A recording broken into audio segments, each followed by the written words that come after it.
Ayon kay Astrolabio, hindi naman daw malakas ang suntok ni Nakatani.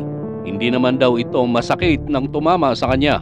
Tila naging baguhan si Astrolabio sa larangan ng boxing at madaling pumasok sa bitag na nagpahamak sa kanya sa maagang paghalik sa lona. Ang pagiging magaling na boksingero ay hindi lamang nakukuha sa pagsasanay sa gym o kung ano pa mang pamamaraang pampalakas. Una, dapat ang isang boksingero ay may talino. Pangalawa, dapat ito ay may sapat na lakas. Pangatlo, dapat mabilis ang iyong refleksyon. At ang panghuli ay matibay ang iyong stamina. Yan ang mga mahalagang sangkap upang magtagumpay ang isang boksingero. Saan nagkulang si Astrolabio? Pumasok siya sa bitag ng hapon. Sinundot siya ng mga walang power na jab na inaakala naman niya ay walang dating na mga suntok. Hindi niya alam na isa pala itong bitag na nakalaan sa kanya. Kaya dito niya sinugod at napabayaan ang pagdepensa sa mga mahalagang bahagi ng ating katawan tulad ng sikmura o bahagi ng atay.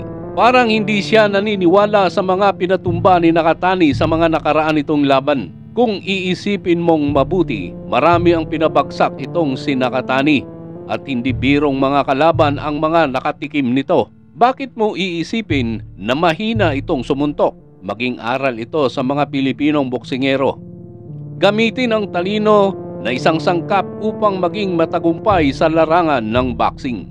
Isa sa matalinong boksingero ay ang maraming galit na si Mayweather dahil isa daw itong takbuhin at madaya. Kung matatandaan mo ang laban niya kay Maydina na nagkaroon pa nga ng rematch, dito mo makikita ang kanyang talino. Hinayaan niyang bumato ng suntok itong si Maydina hanggang sa naubusan ito ng hangin. At dito na nga sinundot ni Mayweather na tiyak ang tama na siyang nagpanalo sa kanya.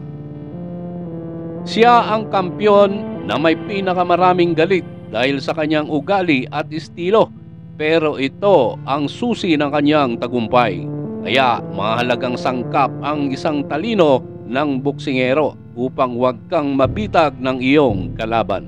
Hanggang dito na lang muna mga ka-round 3. Huwag kalimutang mag-subscribe sa ating munting channel. Maraming salamat.